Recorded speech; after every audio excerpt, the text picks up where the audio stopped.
Good morning. Tom, I've had my towns and states mixed up a lot. Now we're in Northern Carolina. North Carolina, we haven't gotten fancy enough to be Northern yet. We just plain old North Carolina. And I'm glad to be here. I'm a member of the Primary Purpose Group there, and I am an alcoholic, full-blooded. Name's Tom Ivester. Some people call me Tom I, but I know what my name is, and I love anonymity, but not among my family, and that's who you folks are. So I want you to know who I am. Tom Ivester, Box 2047, Southern Pine, North Carolina, 28387, phone number 910-944-1581, email tom@pinehurst.net, and that's how anonymous I am. I really am glad to see it. I do respect anonymity in its proper place at the level of press, radio, and film. But I want you to know who I am, and I want to know who you are. And so that's family. And I am delighted to be here. It's good to be back in Toronto. It's not a novel experience. I appreciate you having the snow to make it look Canadian. Wouldn't be the same without it. And I think the last time I was in Toronto was at the International, I believe. And I want to thank you guys again for the outstanding work. It was beautifully done. And what a treat to be in this city. And I thought it really was quite a tribute that it's the only city that's ever gone to the second time. And I think that's because of good work. So I appreciate that. And I've been here. She said we spent a good bit of time eating, particularly Rodney. I swear, that boy shoots a mean stick at the table. I tell you, he does good. So we did a bunch of that. Oh, there he is, back there sitting by the food. Yeah, he's right on target. And then we went to a meeting somewhere around in Toronto or outside or Fringe or somewhere. And I think everybody in Toronto had an anniversary that celebrated last night, and most of them at that group. Yeah, man, we celebrated anniversaries a long time last night. I mean, we went at it, and that was great to see. There's something working here. Then Butch put the Benedictine sermon on it, and that was the real coup de grace for the evening. We did great. So that was a good deal. And then here today. Now, I'm not going to.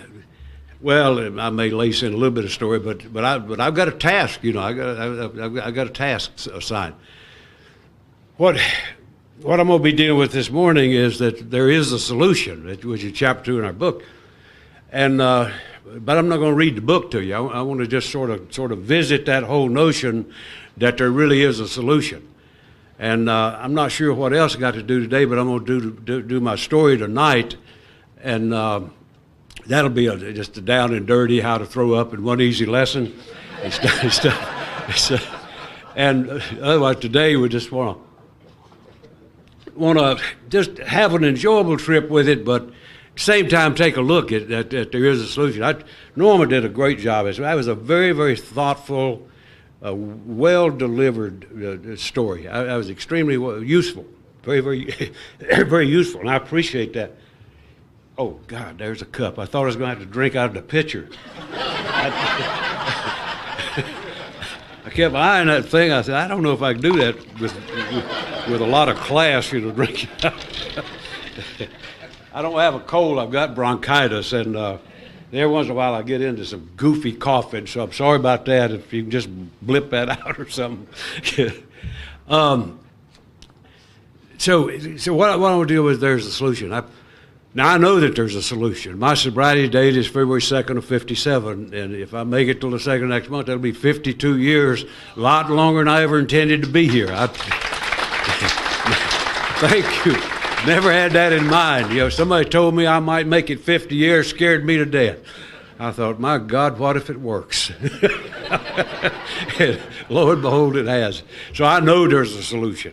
I also know it from the countless men and women that I've seen come into this program. I also know that everybody who comes here doesn't make it. As a matter of fact, the overwhelming majority of people who come here don't make it. The overwhelming majority of people in this world who have alcoholism never even know there's a solution. I mean, never heard of it. They couldn't spell AA. And, and that's the entire world. And what it leads me to conclude, that I certainly speak for me, but I believe I could drag you under my tent on this, that those of us who are fortunate enough to find and hold on to this solution are truly among the most fortunate people on the face of the earth. Because when you look at the overall composition and the outcome of alcoholics, we are a tiny blip on the radar screen. Those of us who've been able to find this and hold on to it, we're a blip on the screen. So not everybody who comes here either can grab the solution or fails to see it or whatever. And so there is a solution, but it's not automatic. There's some things obviously that go into it. Now I've been doing, I've been working with people ever since I've been in AA, and when I got over my own crisis, but I've been working with people ever since.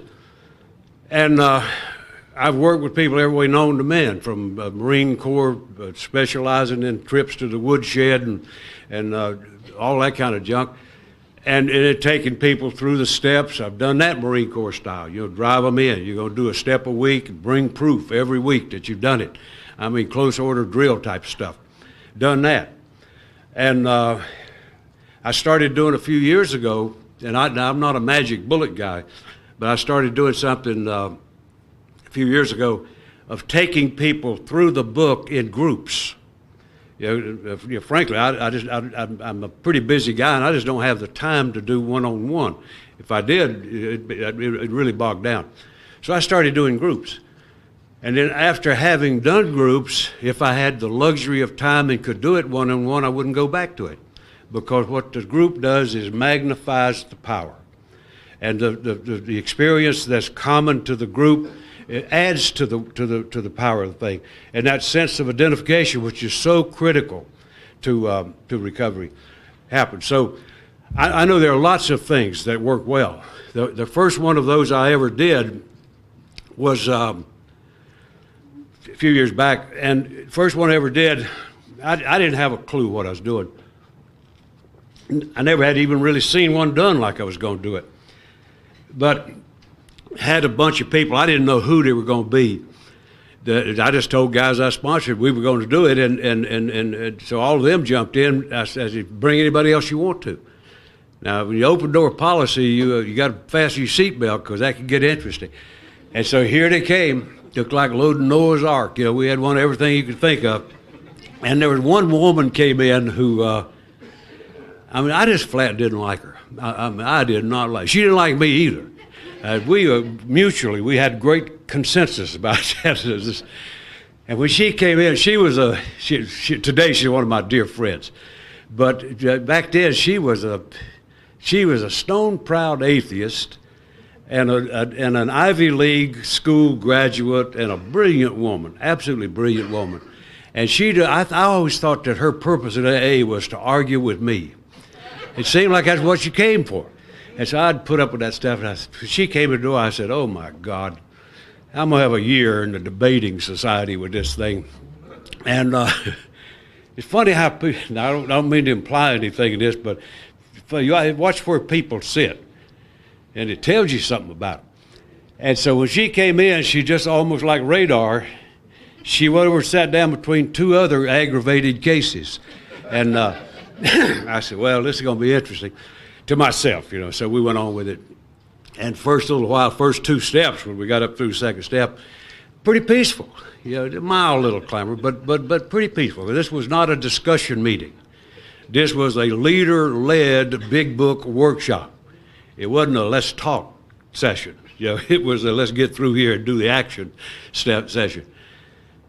And an amazing thing happened. One reason I like group that adds to it, I started watching the demeanor, particularly of that corner, the aggravated case corner.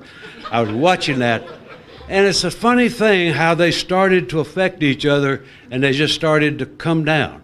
They come down. And first thing you know, they were engaged.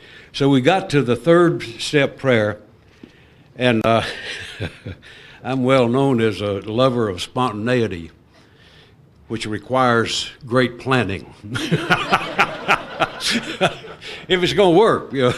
And so when we got to the section on third step, I spontaneously saw that we were going to end at the third step prayer, which was well planned. And we got to that. Now, I didn't know exactly what was going to happen, but I said, we're going to do the third step prayer tonight and give you three options. One, you can join hands and do it with us, or you can hold our hands while we do it, or you can step back and watch us do it.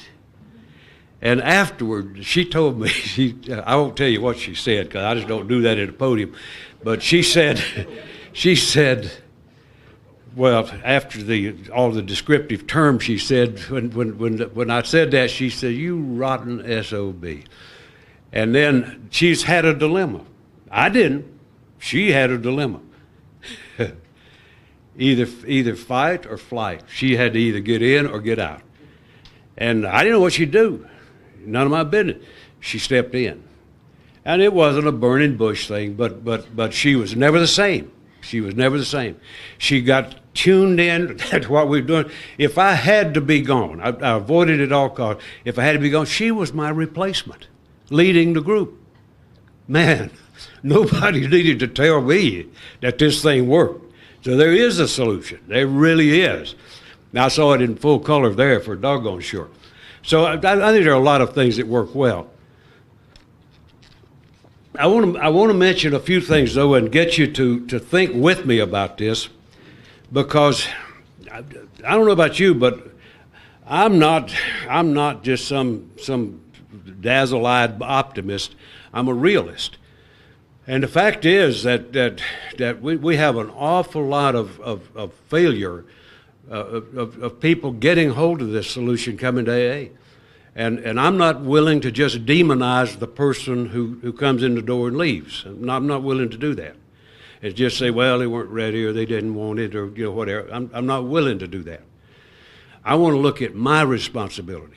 How well did I do what I need to do in helping somebody see that there is a solution and helping them get hold of it? That's what I like to look at. And so when I take a look at stuff, I tell you this, I learned this from going through the book with folk. At least I came to believe it. I don't know if it's a fact, but it's a fact in my belief. There's a fairly predictable point in my mind if people are going through the steps where you lose them. Where I lose people that I'm working with going through, it's almost always at steps 6 and 7. And it's a strange thing to me that, but it's nearly always there.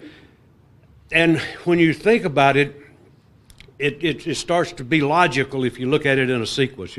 Now, this is just my own way of looking at steps, but I like to look at them in three basic kind of units. Like the first 3 steps to me are a solid unit. They have to do with stopping the bleeding. They really are not about recovery per se. It's about stopping the bleeding and getting a foundation from which recovery can grow. But it's about stopping that. It's getting it under control. And tell you the good thing one of the many good things about our program is that there are no bosses or no criteria or no policies or no pass-fail tests. In this program, even successfully, we can stop at whatever we're willing to settle for. I know people who have come into AA. I knew one guy down in our part of the world whose claim to fame was that he'd never read the big book. He'd read a newcomer, say, and tell him who he was, and say, I never did read that book. I guess he thought that made him macho or something. I don't know what it was, but he looked like he'd never read it. I mean, just a soft old dude, and never did. He died with that being on his tomb. No, he didn't. I thought about putting it on there. But you stop at what you're willing to settle for. If I'm somebody that's willing to just get by not drinking a day at a time, I can settle for that. Nobody's going to argue with it if I'm willing to settle for it. Many people do. I can't. I have the mind of a chronic alcoholic. That's what I am. And I'm somebody who believes that there's a lot more to alcoholism than drinking. And there's a lot more to recovery than not drinking. But if I want to settle for if I'm willing to settle for just getting by, and many people do, just get to a lot of meetings, don't drink, stay busy. A lot of people do that, and sometimes get away with it for many years, but not always. I jotted down a couple of just cases last night when we got through with anniversaries. I jotted down a couple of cases that just sort of brought home to me about the tremendous challenge of getting real recovery. And not drinking does not produce real recovery.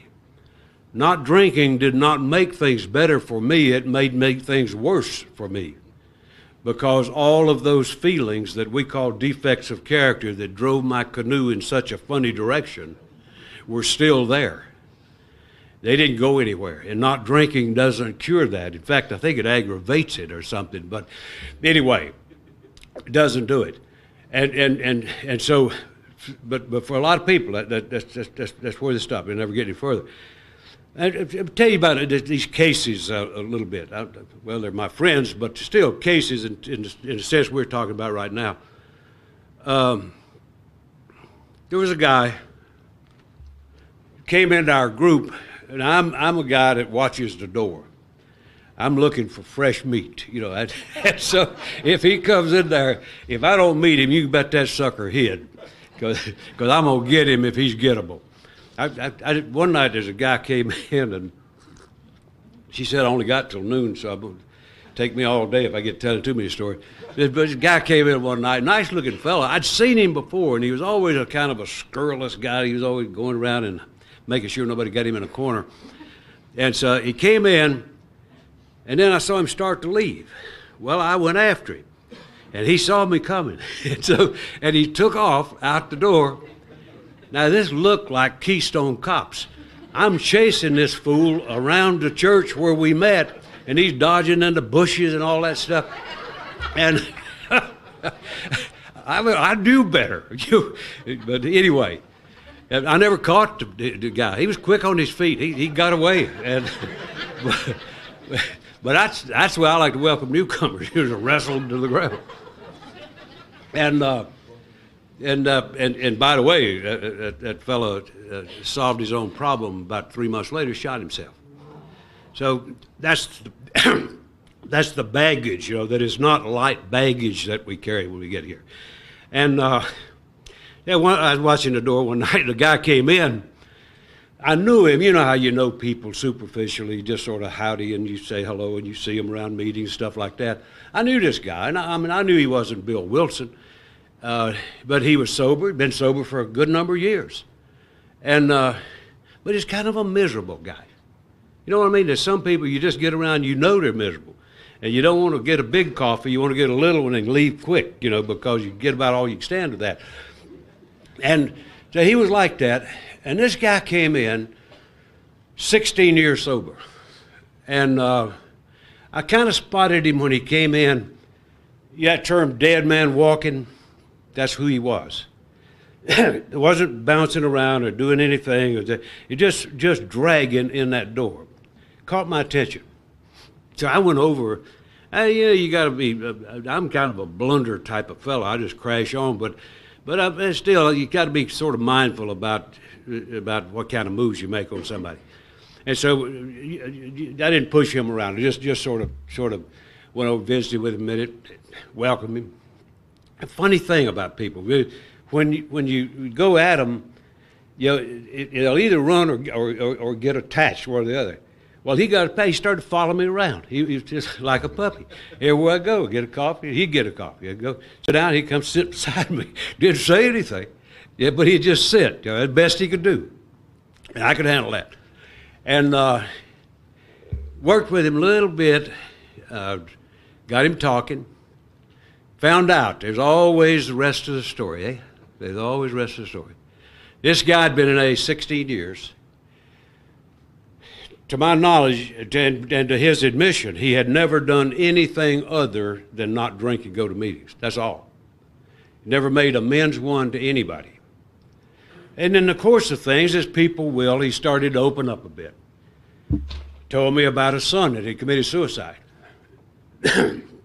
Told me about another son, 40 years old, who lived in another state on the other side of the country, that he hadn't spoken to since he was a little boy, and he's 42 years old. That seemed a little peculiar, too. We had to look at that. And I noticed that this guy cried at the drop of a hat. I mean, you could read the steps, and he'd cry. You know, tell a joke, he'd cry. You know, it didn't matter what you did. The guy just cried at any signal. Well, that's not quite right, you know. And so he asked me if I'd work with him. I said, yeah, I sure will. I said, now you got to get busy. He said, do what? And I said, go with me. And so I took him to prison. That's where I met.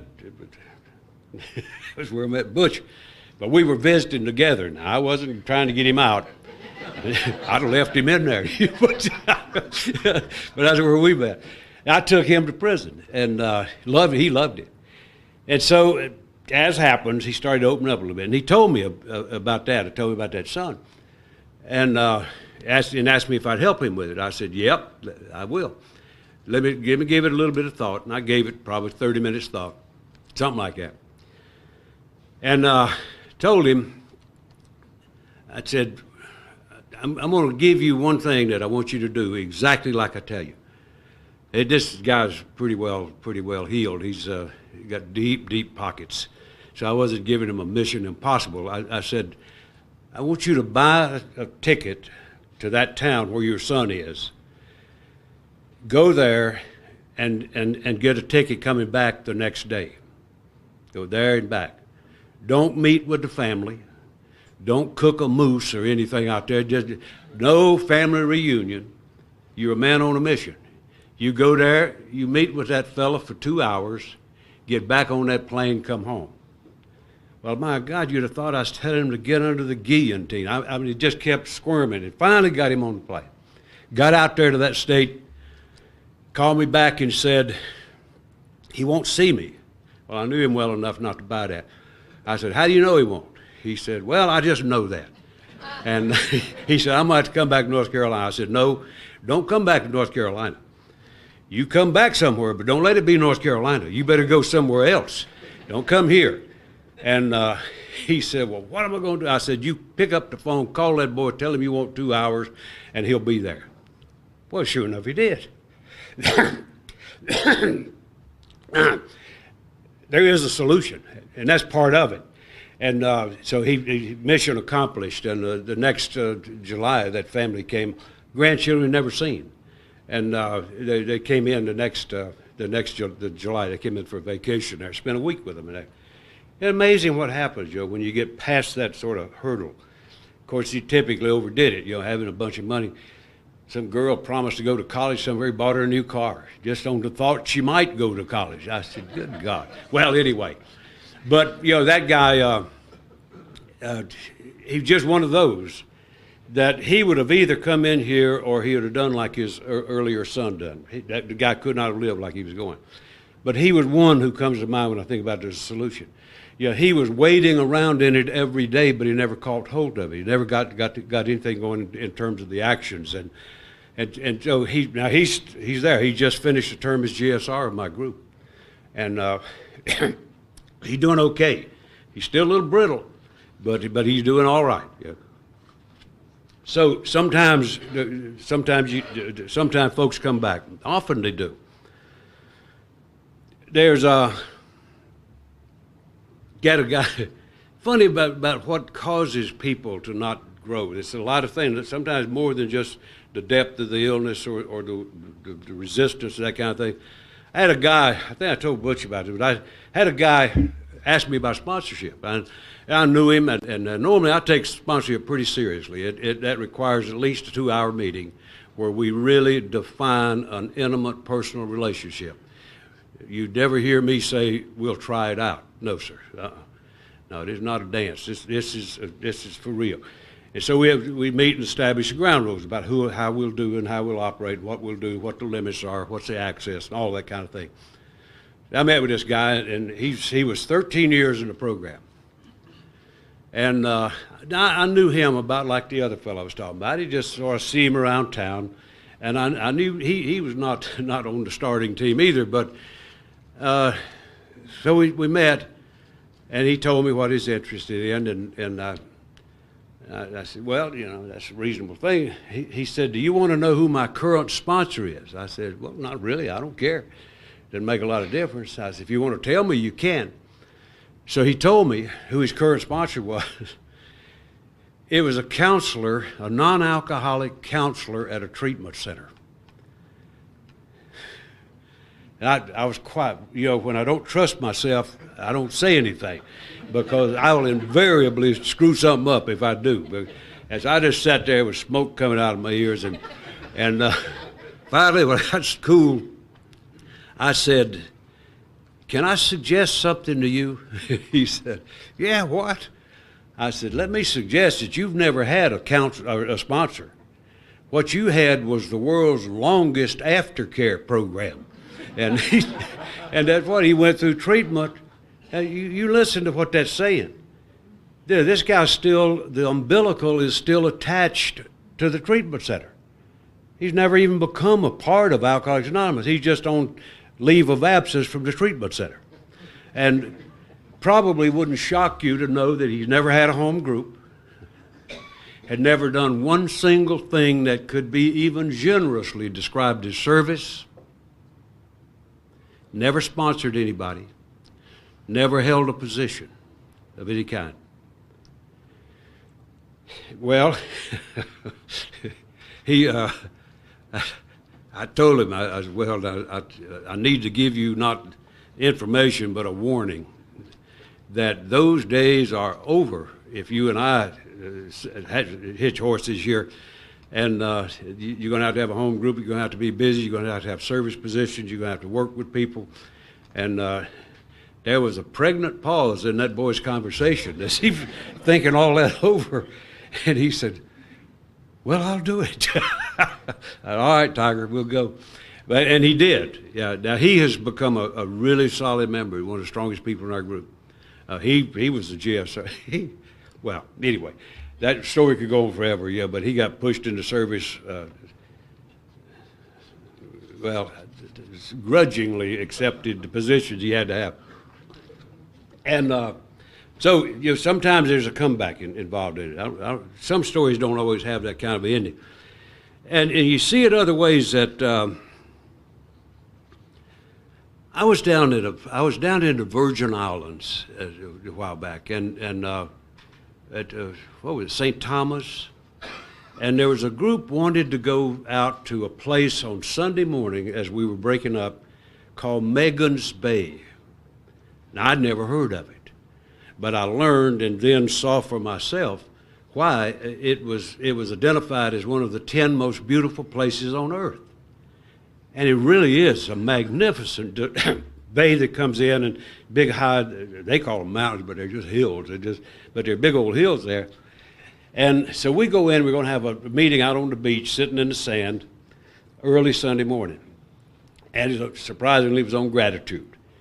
And so I'm just sitting there watching, and I'm kind of looking at the environment. Now, these were not shacks on a hill. These were stately mansions. I mean, there were some big properties up there and palaces, really. And I was just thinking while we were talking about gratitude, about those places and who lives there and stuff like that. And the chair pointed to me and to comment, and I said, yeah. Said I was just looking up here, and I pointed to a house. I said, I was just looking up here, that's a beautiful palace. That really is a beautiful palace. But all it would take to turn that from a palace to a prison would be a change of attitude. where you, excuse me, where you lose that sense of gratitude, and that palace becomes a prison. After the meeting, there was a sort of kind of a young fellow came over, and he said, "Man, when you said what you did in that meeting, it was like I'd been hit with 220 volts." And I said, "Why?" He said, "That's my house." And he said, "Last Wednesday, I was standing on the balcony debating about, excuse me, about whether to jump." See what I'm talking about? This is a guy, for all practical purposes, active in AA. But instead of finding a solution, so that he could live in the life he had with gratitude, he's imprisoned in a luxurious prison. And we spent a lot of the rest of the time on the island we spent together. And he's a fine young man, But that's what happens, that sometimes, you're in the program, you're doing the mechanics, you're making all the moves it looks like anybody else is, and dying on the inside. And it's a miserable place to be. I've never been there, but I have worked with many, many people who have. And some just never get back. Some never get back. I've got a thing in my room. I meant to bring it over, but I just forgot it this morning. Somebody sent me a thing. Like, you get a lot of stuff on the computer that some of it's useful, and well, anyway, I appreciate it because I get a jewel every once in a while. I got this thing a guy sent me. You might have seen it. I don't know how much it's gotten around, but it says the title, the little heading at the top of it, and all it is just a guy writing about an experience. And the title of it is "You Don't Have to Drink to Die." And what he does in this thing is he describes the death of a fellow he'd worked with. And he described him as kind of like I'm describing these guys, is that he was somebody that just never really got into the mainstream. He always was a little edgy type of guy. He never could really get into the warmth of the fellowship. But he kept coming. He kept coming back. And he hung in there. And then he described the funeral. He said it wasn't really a pretentious funeral. There were 5 people there. Him, his sponsor. There was no minister because he didn't have money for that. They had a backhoe dig a hole, and they buried him. There were 5 people there, including the workers, at the funeral. That's what it was about. And he was describing this fellow's life, that he was sober 20 years. It wasn't particularly in AA, but he'd been around the environment of AA for 30 years, and for 20 years sober. And the line he put in there that really, really grabbed me was, he hung in there for 20 years, and then he hung himself. And God knows how many times that happens. It's pretty well believed that there are more suicides with alcoholics in early recovery than in active alcoholism. And when you think about it, you kind of understand why. Because just like Norma was saying, that the alcohol, it's a huge problem, but it's the solution. It's the solution for all of those wild, crazy things that drive me so strangely. And alcohol puts that to sleep. I know for a fact it prevented suicide with me many times. And so when the alcohol's gone, what's left? And so that's the thing. I'll bring that to, next time the hotel come back over here. I'll bring that, and if anybody rich and wants to run copies, you're welcome to do that and just share them with Toronto or whatever. But I thought it was a really galvanizing kind of a story. It just really caught my attention. And that, I guess the thing I want to just sort of get you to think with me some about is what can we do about that? What can we do? If you buy that. I mean, if you buy that, and all you got to do is take a look around and look at the evidence. You either buy it or you don't. But there are an awful lot of people who come in and never even get a real hold of this program. And can we do something? What I think there is, and I think it's totally appropriate to do. there's a place in one of my favorite, well, all the steps are favorites, but one that I really like is the 10th one, because it sounds like it's all about inventory, about studying myself, about really taking care of how well I'm staying balanced and all this kind of stuff. But if you read the chapter, most of it is not about self. Everything starts with self and ends with somebody else. And one line in there that affected me a great deal, still does, it's talking about that when we finish the promises and then we get in there, and it says, now we've entered the world of the Spirit. Our task now is to grow in understanding and effectiveness. That's a real battle cry for me. Understanding and effectiveness. That's why I don't want to demonize somebody coming in a door who doesn't fit well. I want to try to understand that. I want to try to understand it and deal with it if I can, and do it effectiveness. The reason I started doing big book workshops was I got tired of watching the revolving door. I got tired of seeing at least as many, if not more, go out the door than in. I got sick of that. And I started trying to understand, what is it that makes that happen with folk, and what, if anything, can I do to contribute to making that better? And that's exactly how I got doing the big book workshops. And I'll tell you something, it's not a magic bullet, but it sure works. That first one that I did, where the aggravated case lady was in there, that group we had 15 people. There, one thing about a big book thing, they're not a periodic visit. I've come to be absolutely convinced that if you don't do every session, you might as well do none. I think there's something in the book about it. It says half measures availed us nothing. Not half results, nothing. And so it's true, very true with that book. Of the people who made every session, there were 15 who made every session. And this has been several years ago, 10 or 12 years ago. Every single one of them is still sober, every one of them. And so, I think there are things we can do about this other than just say, geez, isn't that awful? I think a great point to start is to try to understand that, and then to try to respond to what can we do about it. Like the thing that happened with that fellow that came out of the treatment center with the umbilical still hooked in. Probably what was lacking was a good cooperative relationship well established between us, AA, and that treatment center, of understanding where their work stops and ours starts. And they don't overlap. They're two different things. They're not joined at the hip. They're two different things. It's a transition. And it's a thing that's easily correctable if we take time to try to understand it and see what would be a better way to do something. Getting warm in Canada. Somebody turned on the heat, I believe. Or else Toronto's on fire. I don't know what this is.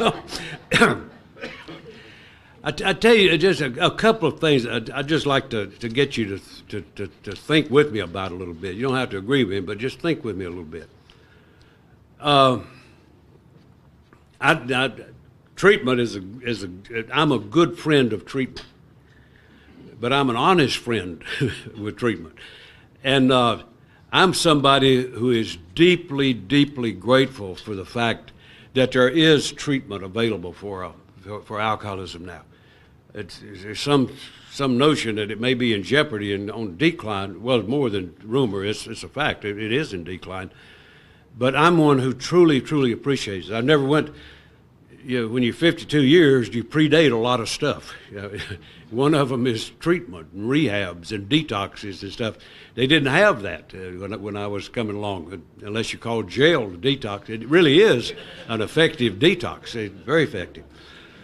Short term, but very effective. So I really appreciate that. It meant a lot to me. I held an alcoholic in my arms while he died on a 12-step 12-step call one night, nowhere I could take him. There's nothing I could do with him. You bring a drunk to the hospital and lock you up. So I really cherish those days when we first cracked that door and started to get people into hospitals and actually had to provide supervision. Yeah, we had to, we called it sitter service back then, but we had to actually put people on the post just like standing guard because they didn't want the nurses to have to put up with the drunks. And so one of us would have to stand guard duty in there and supervise the drunk. But I was grateful for that. God knows that meant a lot. And then treatment, to see this illness treated with dignity and professionalism, tremendously important to me. Thought it a great message in it. And yet, just like a lot of things, that there's a lot of good news and some bad news associated with it.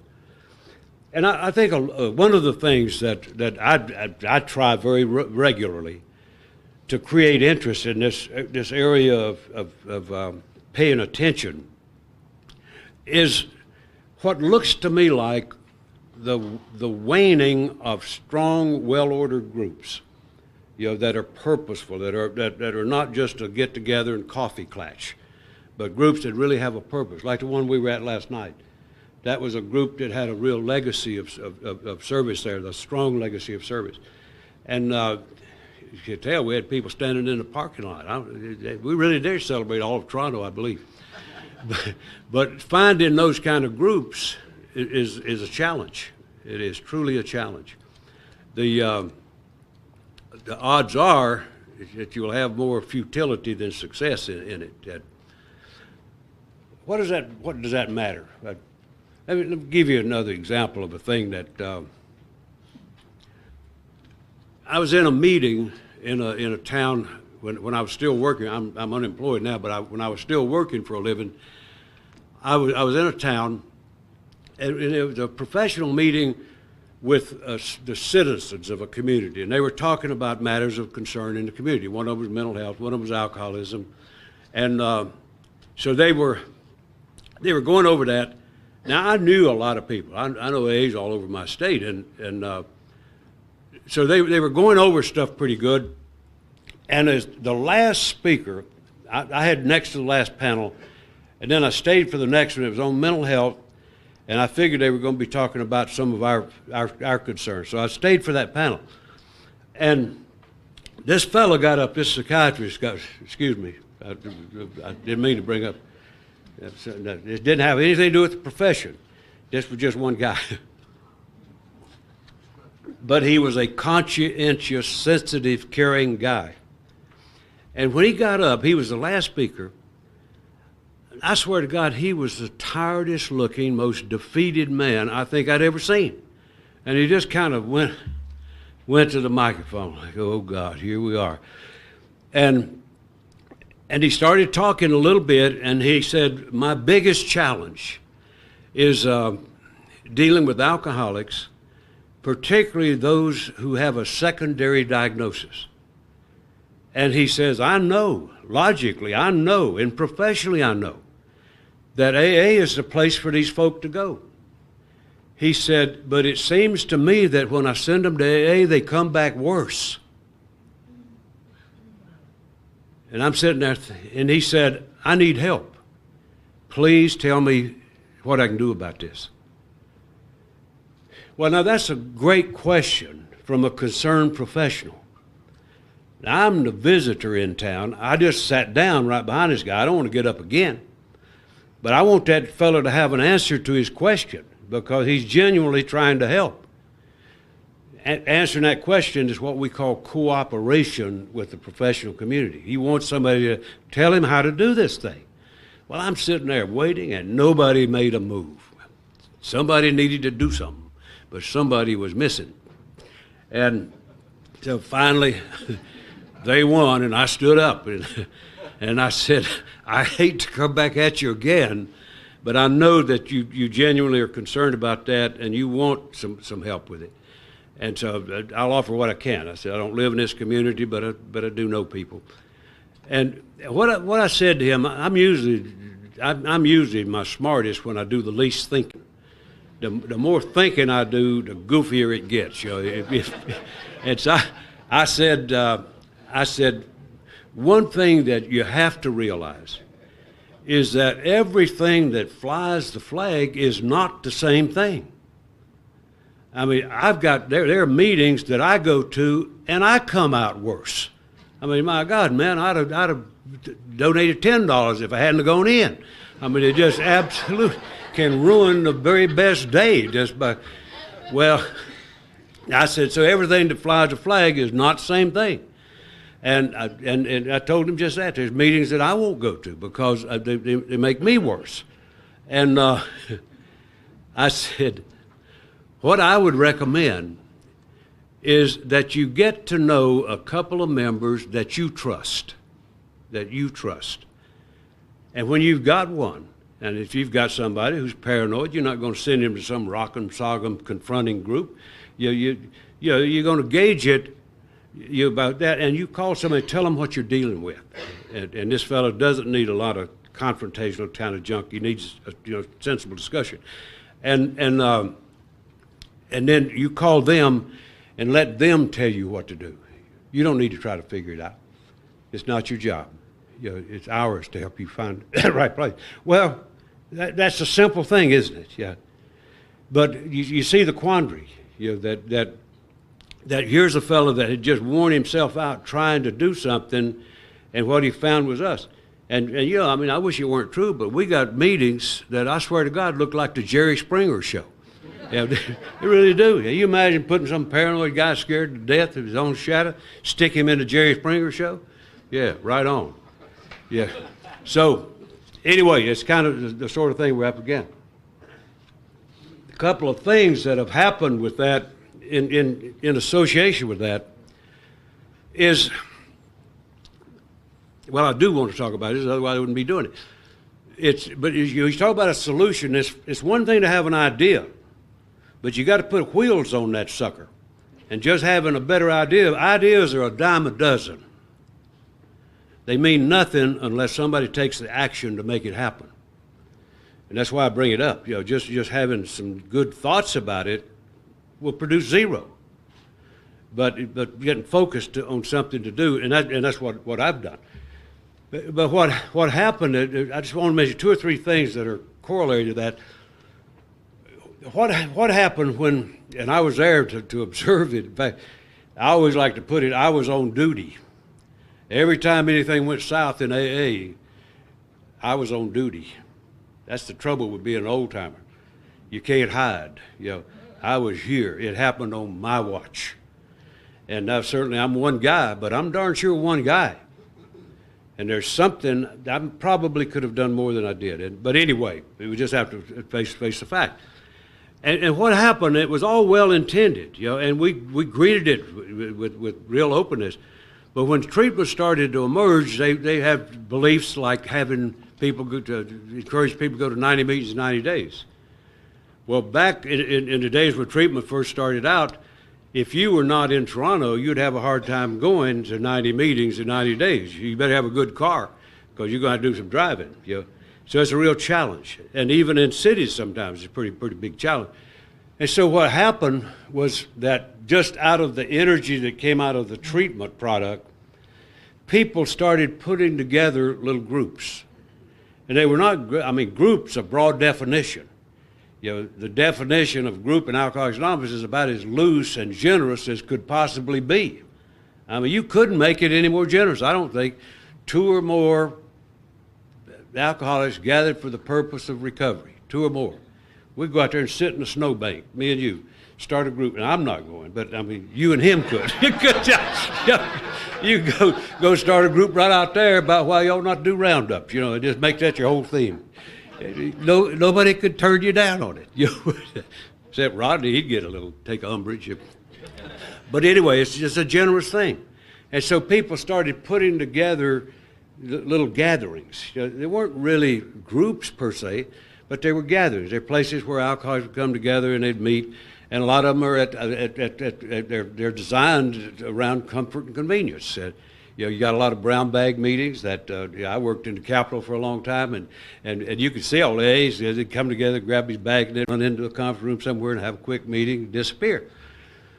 Well, that's nice, probably harmless, but in terms of our carrying the purpose of Alcoholics Anonymous forward, they're pretty useless. Yeah, it's a little broader than just taking care of me.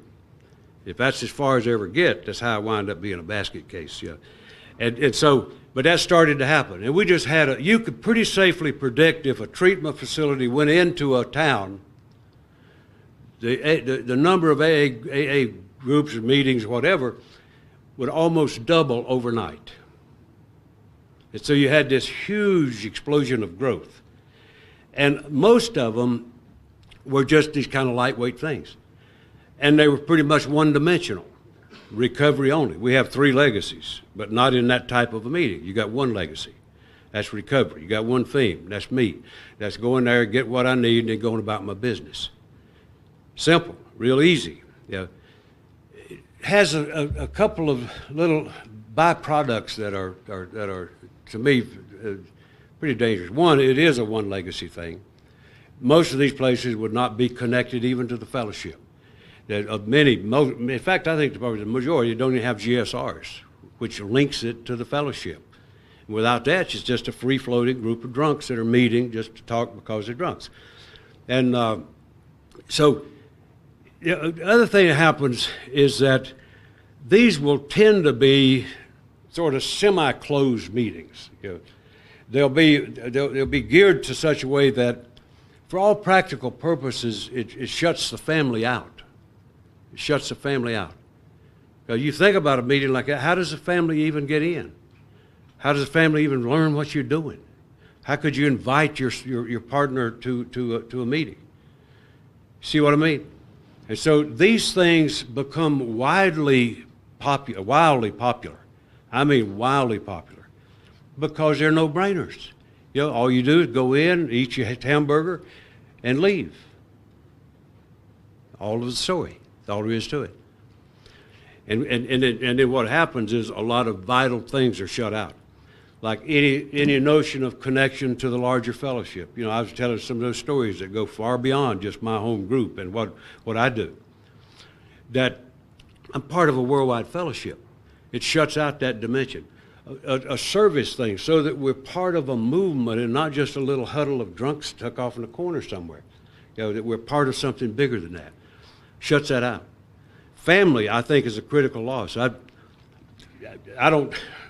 just happen to have a curious mind about stuff. Don't have any responsibility except self-imposed. But I'm concerned. My wife is a little girl that grew up on the prairies of Saskatchewan, Canada. She gets homesick when we go back to Saskatchewan to get out of there. She's sick of it. She was sick of it when she left, and she's sicker when she goes back. So we carefully schedule the time. She is an active member of Al-Anon. She never seen me drink. My drinking was ancient history when we married. I was 11 years sober when we married. She's an active member of Al-Anon. Because what she learned, and we learned together, is that a family that recovers together has a far greater chance of staying together and of getting well together. Far better. So she's a 37-year member of Al-Anon. And so, what you do when you get into these one-dimensional meetings is just shut that out. You shut out that whole deal. I'm one who truly believes that alcoholism is a family illness. I believe that, and recovery is a family family process as well. Really believe that. I guarantee you. My mother, when I first went to North Carolina, a town I went into, AA was on the rocks, and I had a little critical decision to make of either to go out next door to a big town or to start trying to build something out of the wreckage, and I decided to stay. I was the oldest. Well, there was one guy older than me in the program, but he was over the hill. I mean, he just couldn't do much. He was willing, but he wasn't able. I mean, he said, "Go get him," And didn't have women. There was no, well, obviously there were no men. There was only that one old man. And then there was and we started rolling a little bit, started getting a lot of 12-step work done, and there were no women. And we had a lot of drunk women in that town. But I got a call for one. Anyway, that could be a long story. I just won't make it. First time I ever called on a woman on a 12-step call alone, I received a wonderful training program that is not the way to do it. And I have never done it since, not once. You know, every time I went on a 12-step, I made dozens and maybe hundreds of them, but every time I went, my mother has been, up till she died, had been on more 12-step calls than most members of Alcoholics Anonymous. And if I had a call from a woman, I guarantee you somebody's going with me. My mother, sister, girlfriend, hitchhiker, I didn't care who it was. Somebody going with me that wears a skirt. And so it's just a matter of self-defense, you know. But my family love Alcoholics Anonymous, and they know what it is. They have sat in meetings. They've sat with drunks. You know, they are a part of that. A while back, in keeping with my principle about this thing, even now it's the same thing. Even though I'm old and harmless, well, relatively harmless. I still practice same. I had a 12-step call a while back from a lady in our group that had been in our group, and she decided well, she decided not, but anyway, she got drunk, and called me, and I'm no shrink, but I could tell this girl was suicidal. I mean, there was no question in my mind. And you know how it is when you get the yips like that, and you're just absolutely going nuts. And she was there, and I like to be a little devious if it has a spiritual basis, you know. And so this gal called me, and she said, "Can you come over?" And I said, "Yeah." I said, "It's probably going to be about 5 o'clock. It is about noon." I said, "Probably going to be around 5 o'clock. Can you hang on till then?" And she said, "I think so." I said, "All right, hang on, and I'll be there." Now, I knew it wasn't going to be 5 o'clock. But if I'd have told her 30 minutes, she'd have been standing at the door and pacing and all that. So I told her 5 o'clock, relax. And I started trying to call women that I knew in the area, and everybody was working. Yeah, none of them unemployed like me. And so they were all out working, and I couldn't find a woman. My wife, while I was on the phone, started walking past with a purse. That meant she's going to go spend my money somewhere. And I said, "Hey, wait a minute, girl, I may need you." Well, I thought she went on, you know, just thought I was woofing. And so I hung up. She came back, she said, "Do you really need me?" I said, "Yeah, you may need to protect your husband. I've got a 12-step call." So she goes with me. If you could picture this, she grew up in the Nazarene church. That's about as serious as it gets. I mean, I'll guarantee you, them folks are serious as a heart attack. And I've been to the services. I mean, even they blow the trumpet, they still serious as a heart attack. And no charge me. I'll throw it in real quick. When my wife's mother died, we went up there and they wanted me to do eulogy. And I wasn't sure of the culture and all this kind of stuff up here and of how the Nazarenes did stuff. Well, they had 2 preachers on before me, and they demonstrated how the Nazarenes do it. And I'm sitting there thinking to myself, I said, "I don't know what I'm going to do, but it ain't going to be that." I mean, this was gloom and doom. Anyway, I said, "Ain't no way I'm going to do that." So my mother-in-law was a feisty little old gal. She was climbing ladders and painting when she was 89 years old. So I'm going to do gloom and doom for that? Ain't no way. So I got up there and started my eulogy, and I told a kind of a funny, and dead as a doornail. And I tried one more, yeah, and there was one guy said, "Huh."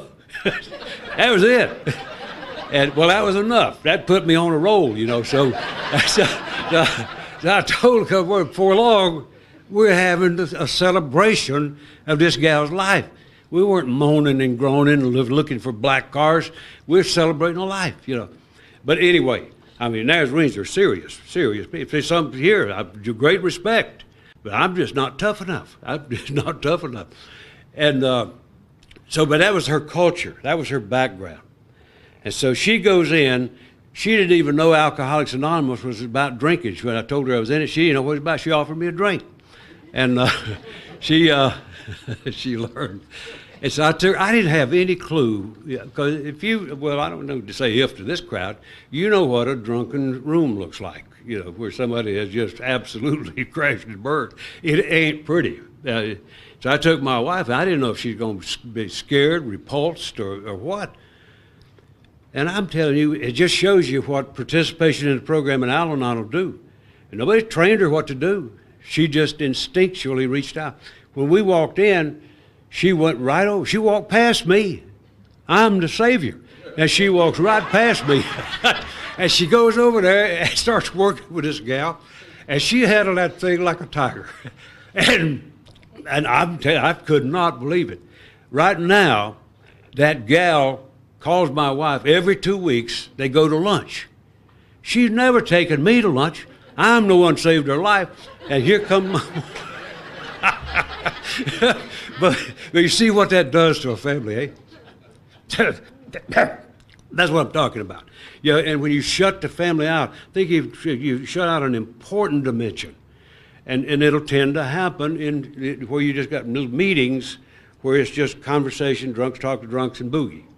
And so you're not going to have that dimension as much. And I think it's a tremendous loss. The other thing, and don't get your hopes up now, I'm not going to quit. They told me I had to 12, so I'm going to take every minute now. It's a long way from North Carolina. And I've been thinking about this a little bit lately. It's about sponsorship. I'm a great believer in sponsorship, great believer, and I practice it. I have a sponsor. He's in Saskatchewan right now. So I'm a great believer in it. I mentioned that guy who had this counselor for a sponsor for 13 years. And he stayed sober, but he never really became a member. He was just on leave of absence from the treatment center for 13 years. And, so something happened when, if you think about this, some of you, I think you grabbed this real quick. When I came into AA, and perhaps some of you, when I came in, you could pretty safely say that every single member came in as the direct result of what I just described with that woman, with the wife being there. But where one alcoholic reached out, and no matter the circumstances, reached out, took the hand, come with me. Well, what that breeds is an unbelievable loyalty, that you could measure yourself. Wherever you think your recovery got kick-started, you'll have a loyalty to that second to none. Mine started in a penitentiary. I have a loyalty to that group. I just don't attend regularly. I go once in a while to make sure I'm not there, but I visit the guys who are. So I've got a loyalty to that. And that's what happened with that. Back then, everybody had a fiercely loyal connection to another member, and without hesitation would do the same for another. We've changed a little bit. We did something in that meeting last night. We do it in my home group, where we ask anybody willing to be a temporary sponsor. Well, I mean, that's fine. That's a fine little deal. But contrast that to somebody walking into the rat hole, sticking out the hand, saying, "Come with me." Contrast that. Yeah, there's a whole big difference, in terms of the loyalty and why it is that we find so many members who are not willing to commit to real action. They're just sort of consumers, and you can see why. And I think a lot of that resulted from. At least partially, not just like a counselor trying to sponsor a guy. What happened when treatment came along, we sort of backed off. The majority of our people started coming out of treatment centers into AA. And that's good so far. But what happened, in my view, is that we were used to alcoholics coming in those doors. And when treatment came along, they started coming in those doors. We didn't like that. So we kept looking at these doors and swearing about where they were coming in, And instead of being appreciative and working out good cooperative relationships so we could accommodate these people and bring them in, we backed off and started getting sort of attitude about treatment, And so we backed off, and that chain of loyalty started to be broken, Like the guy that I described that had that counselor, and that loyalty to where it started for you explains that, about why that's so. That you have that loyalty where it got started for you. And so you don't have that sort of built-in kind of loyalty that's so important in the program. And so I bring those things up because when you talk about the solution, this hasn't changed for a bunch of years, 68 or 6, a bunch of years. That hadn't changed. The message has not changed. The messengers have. And so I think the thing I'm concerned about is just like I referred to in that step 10, where I want to do something about that. I'm concerned that more alcoholics leave than come in. That concerns me a great deal. And so I want to do something about it. And so I'm going to do everything that I possibly can, to do something about it. I'm going to try to have I'm going to try to have good cooperative relationships with the world around that captures and deals with alcoholics. And see if we can bridge that gap a little better. And if all of us did something like that, where we really tried to sharpen up the way we work with people, I don't know if we did it up at Berry or not, but I mentioned something. It might have been the first place I did it. I think I gave everybody, we did a workshop up at Berry, and I think I gave everybody a homework assignment. And I never had done that. That's hard to do with alcoholics. You can't even hardly tell them to pick up a coffee cup, but I'm giving them a homework assignment. And the assignment was to go back to your town where you live, take a look around at where alcoholics hit the wall. And you know what I mean, where they hit the wall, whether it's jail, court, social services, ministers, wherever it is. Alcoholics hit the walls all over the place. And go back, I'll tell you what got me triggered on this thing. I was over at our detox one time, and there were no patients. And they had a lady who was in charge of behavioral services, they call them. And it's a big umbrella that takes everything from mental cases to alcoholics and detox. All that was under her supervision. So she was standing there. Somebody introduced me to her, and I said, why do you suppose there are no patients? I said, I think we still got alcoholics running around out here. And she said, oh, yeah, they're out there. And she said, it's insurance. It said, we cannot admit people if they have no money. This is not Canada, where you think you are. And you can't do it. And I said, isn't that something? I said, well, what happens to those who come, there you go to the emergency room, and if it's a detox case, they'll call detox, you go in. I said, what happens if they come down and they need to go to detox? Said the receiving person will tell them, sorry, if you don't have insurance, we can't serve you. And I said, well, what happens to them? She said, she had this kind of stunned look. She said, I don't know what happens to them. Now, before I start feeling any sense of pride about anything related to that, I didn't either. I didn't know what happened. But you look at that scene, you've got two people. You got a person who desperately needs help. You got a caregiver who wants to give help.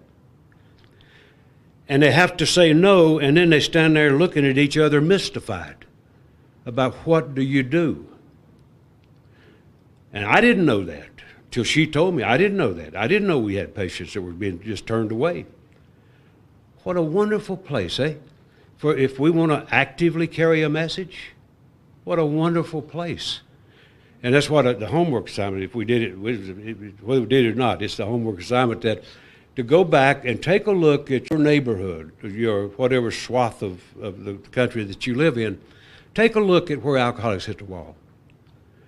And then ask yourself, how well prepared are the folk who intercept them to get somebody connected with AA? And I'll tell you something, if we all took that kind of a homework assignment seriously and really tried to get that kind of a connection, man alive, what a difference it would make. My last 4 12-step calls, last 4, came from the ministers of the church where our group meets. Each time they call me. And I think that's exactly the way it worked, and that's what we probably have to go back to.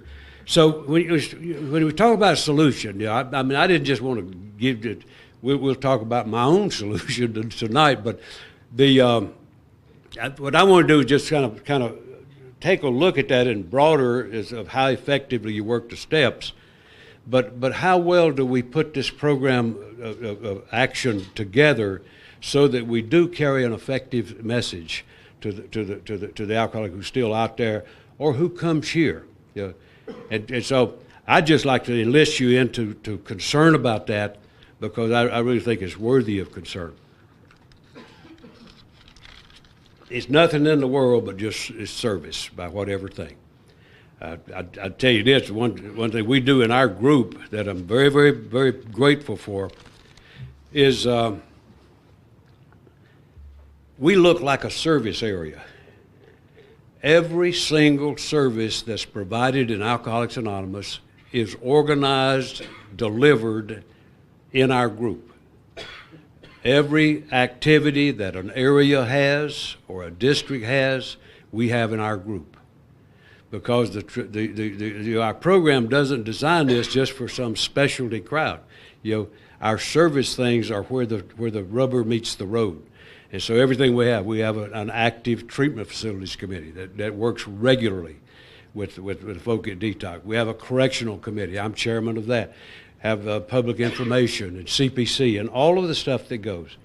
And that's just one of the ways where I guess my baseline thing would be a pitch for groups that have the legacies of Alcoholics Anonymous alive and functioning.